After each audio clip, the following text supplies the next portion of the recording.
नमस्कार। मैं डॉक्टर हेमा देवरानी आप लोगों को बेटा कबीर पढ़ाऊंगी। तो यहाँ पर इससे पूर्व भी मैंने आप लोगों को पढ़ाया था कि कबीर जो है भगवान राम के प्रति, अब कबीर का राम दशरथ राम नहीं है, वो एक निराकार राम है जिसका कोई स्वरूप नहीं है।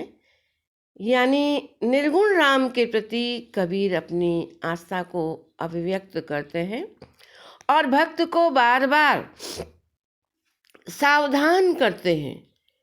कबीर क्या कह रहे हैं? कबीर कह रहे हैं कि तू करता तू भया, मुझ में रही ना हूँ, बारी फेरी बरी गई, जित देखो तित हूँ।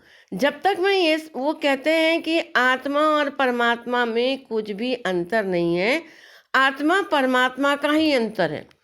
जब तक आत्मा ये समझती है कि परमात्मा अलग है, ईश्वर अलग है, तब तक उसे ज्ञान प्राप्त नहीं होता।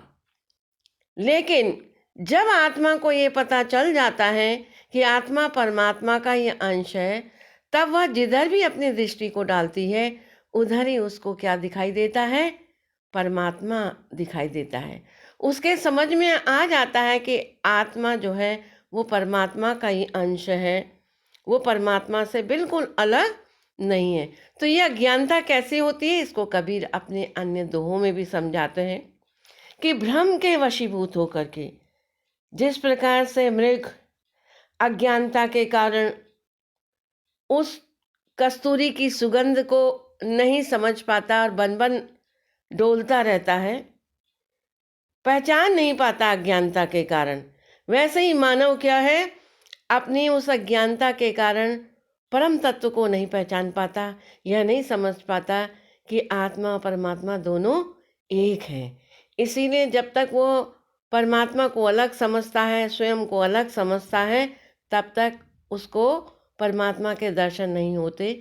लेकिन बारी फेरी जितने को बाद में जब वो अपनी दृष्टि को डालता है, उसके ये समझ में आ जाता है कि आत्मा ही परमात्मा का अंश है, तब उसको सब जगह परमात्मा के दर्शन होते हैं। तो ये जो परमात्मा है, हमारे वेदों में, हमारे पुराणों में, हमारे उपनिषदों में परमात्मा को संसार के कण कण में माना है। कठोपनिषद में कहा भी गया है, ईश्वासम इदम यत्किंच जगत्याम जगत। इस संसार में जो कुछ भी है, उस सब संसार में क्या है? परमात्मा का निवास है। तो कबीर तो मृग के लिए उदाहरण देके कहते हैं कि कस्तूरी कुंडली बसे, मृग ढूंढे वन माई, ऐसे घटी घटी राम हैं और दुनिया देखे नहीं। यानी मृग की नाभि में कस्तूरी की सुगंध है, उस सुगंध से वो इतना व्याकुल हो जाता है कि उसको खोजने के लिए वो जंगल जंगल भटकता रहता है। वह मृग की अज्ञानता है। ऐसे ही मनुष्य अज्ञानता के कारण परमात्मा को जब तक अलग समझता है, तब तक उसको परमात्मा के दर्शन नहीं होते। जैसे ही मानव चेतित हो जाता है कि आत्मा में ही परमात्मा के दर्शन को वो करने लगता है, उसके समझ में आ जाता है कि आत्मा में ही परमात्मा का निवास है। कबीर निर्भय राम जपी, जब लगत दीवे बाती, तेल घटिया बाती, बुझे सोवेगा दिन राती। एक रूपक के रूप में कबीर ने प्रस्तुति दी है। और प्रस्तुति क्या दी है कि कबीर कह रहे हैं, शरीर रूपी दीपक में ज्ञान और भक्ति रूपी बत्ती और तेल लगा हुआ है, यह प्रज्वलित हो रही है। तो तेरी आत्मा को, तुझको जाग करके, जागरूक हो करके परमात्मा का जाप करना चाहिए, परमात्मा का सुमिरन करना चाहिए। यदि तू परमात्मा का सुमिरन नहीं करेगा तो एक दिन ऐसा आएगा कि जब तेरा शरीर पंच तत्व में विलीन हो जाएगा, तेरे शरीर की जो भक्ति रूपी तेल है वो समाप्त हो जाएगा और तेरी जीवन की जो वर्तिका है वो बुझ जाएगी। उस समय में जो है वो क्या कह रहे हैं कि जब लागे दीवे बाती, इसलिए वो कह रहे हैं सोएगा दिन राती, तेरे को मृत्यु प्राप्त हो जाएगी और तू इस संसार से सो जाएगा। तो इसीलिए तू जग करके क्यों ना उस राम को, प्रभु को निर्भय हो करके निडरता पूर्वक उनका सुमिरन करता है। कबीर सूता क्या करे, कबीर सूता क्या करे, जागी न जपे मुरारी, एक दिना भी सोना लंबे पांव पसारे। और कबीर बार बार अपने इन दोहों में उस परमात्मा को सुमिरन करने की बात कर रहे हैं। बार बार कह रहे हैं तू सो के क्या कर रहा है, तू प्रभु की ओर ध्यान नहीं लगा रहा है और तू सोया जा रहा है, इस संसार सागर में ही अपने को लिप्त कर रहा है। ऐसा करके तू क्यों सो रहा है? क्यों? क्योंकि वो कह रहे हैं कि जागी ना जपे मुरारी, तू जग करके चेतित अवस्था को प्राप्त हो करके क्यों ना मुरारी को, यानी मुरली को धारण करने वाले भगवान को क्यों नहीं जपता है? ईश्वर का सुमिरन तू क्यों नहीं करता है? एक दिना भी सोना लंबे पांव पसारी, एक दिन तो पैरों को पसार करके तुझे लंबा सो जाना है, पुनः तू जगेगा नहीं, यानी तेरी मृत्यु हो जाएगी। यह जीवन का सत्य तत्व है, जिसका भी जन्म हुआ है उसकी मृत्यु निश्चित है। कबीर सूता क्या करे, काहे न देखी जागी, जाका संगते बिछड़ा ताही के संग लागी। कबीर जीवन के सत्य को उद्घाटित करते हुए कह रहे हैं, मानव तू सोया हुआ क्या कर रहा है, तू जग क्यों नहीं रहा? तो इस बात को क्यों नहीं जान रहा है कि जिस दिन तेरी मृत्यु हो जाएगी, अभी जो सूक्ष्म भेद है, परमात्मा से जो तेरा बिछो हुआ है, बिछुड़न हुआ है, मृत्यु के आ जाने पर यह शरीर जो है पंच तत्व में लीन हो जाएगा और यह आत्मा पुनः उसी परमात्मा में लीन हो जाएगी। इसीलिए कबीर बार बार मानव को सावधान करते हुए कह रहे हैं कि हे मनुष्य, तू इस संसार में आया हुआ है, अपने को उसमें लिप्त मत कर और परमात्मा में तू लीन हो जा। कबीर सूता क्या करे, उठी न रोवे दुख, जाका वासा गोर में, सो क्यों सोवे सुख। कबीर सुआ क्या करे, कबीर कह रहे हैं तू सोता हुआ क्या कर रहा है, उठ ना रोवे दुख, उठ उठ ना रोवे दुख, ना तुझे दुख होगा और ना तू रोगा। जाका वासा गोर में, सो क्यों सोवे सुख। तू जिसके पास में है उसके पास में तू निवास कर, उस परमात्मा में अपनी आत्मा को लीन कर दे। सो क्यों सोवे सुख सुख, तू सोता हुआ इन झूठे सुखों को क्यों प्राप्त कर रहा है।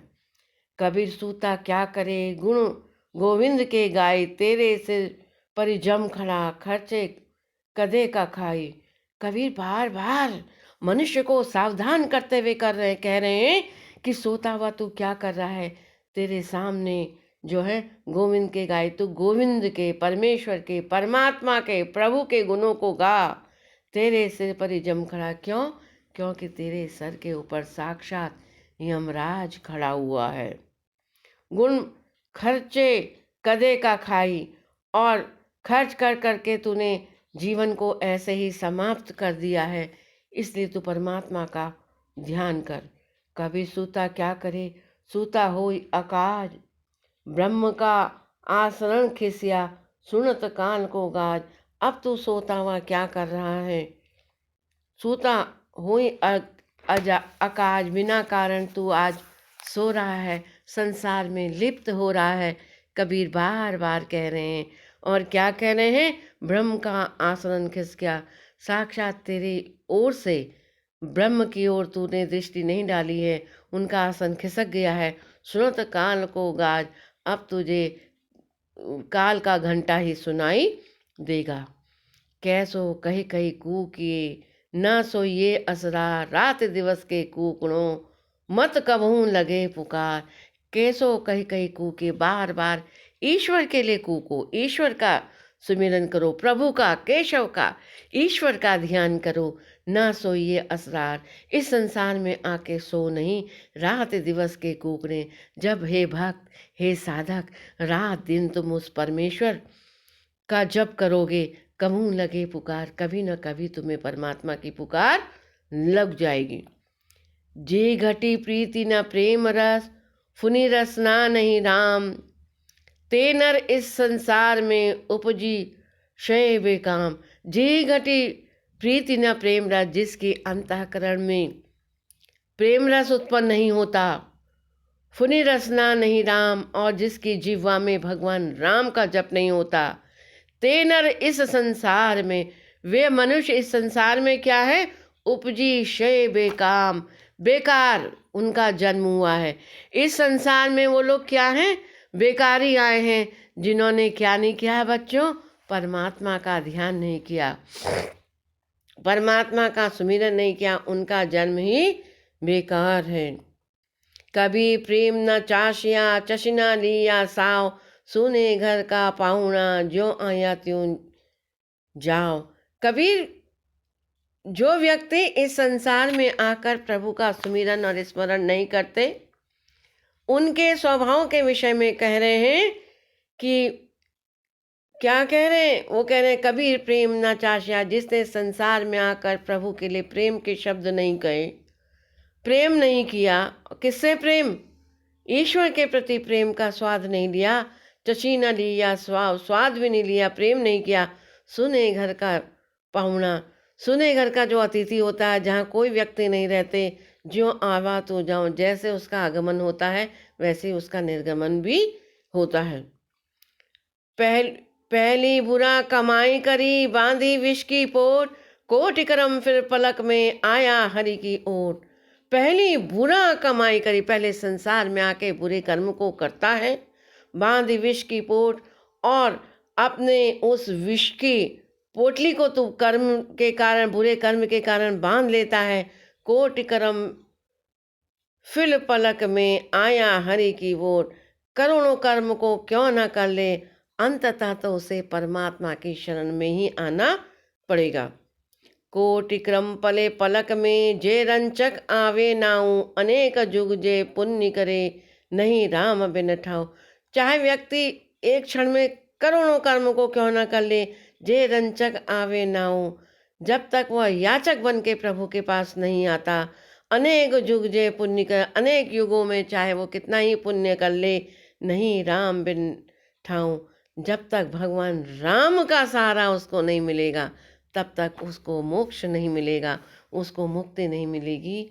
बच्चों, हमारे जीवन में जो 4 पुरुषार्थ की कल्पना की गई है, धर्म, अर्थ, काम और मोक्ष, जो मोक्ष की कल्पना है वो तभी होती है जब हम इस संसार में आकर प्रभु का सुमिरन करते हैं।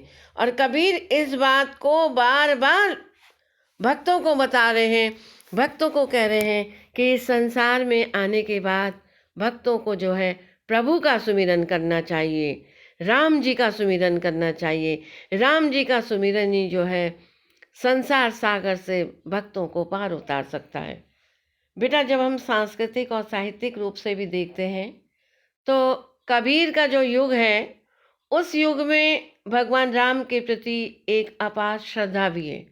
चाहे सगुण राम रहा हो, तुलसीदास बहुत बड़े राम भक्त रहे हैं, अग्रजदास, ईश्वरदास, ये सब बहुत बड़े राम के भक्त रहे हैं। और तुलसी का जीवन तो पूरा ही राममय है। वो बार बार राम के लिए कहते हैं, एक भरोसो एक बल, एक आस विश्वास, एक राम घनश्याम है चातक तुलसीदास। तू दयाल दीन हो, तू दान हो भिखारी, मुँह समान पातकी, तू पाप पुंजहारी। राम जी का इतना गुणगान करते हैं तुलसी, आज भी प्रासंगिक बने हैं कि सबसे बड़े भक्त राम के रहे। तो कबीर भी जो हैं वो राम के भक्त हैं, यद्यपि वो सगुण राम के भक्त नहीं हैं, दशरथ के पुत्र राम के भक्त नहीं हैं। कबीर जो हैं वो एक निराकार राम के भक्त हैं। कैसे राम के भक्त हैं? जिनका कोई रूप नहीं है, जिनका कोई स्वरूप नहीं है, जिनका कोई आकृति नहीं है। ऐसे निराकार ब्रह्म राम पर कबीर भक्त आत्मा को परमात्मा में लगाने का संदेश अपने इन दोहों में देते हैं। ये मैंने आपको सुमिरन को अंग की साख्या मैंने आपको पढ़ाई थी। अब मैं आपको दूसरे व्याख्यान में कबीर के पद पढ़ाऊंगी।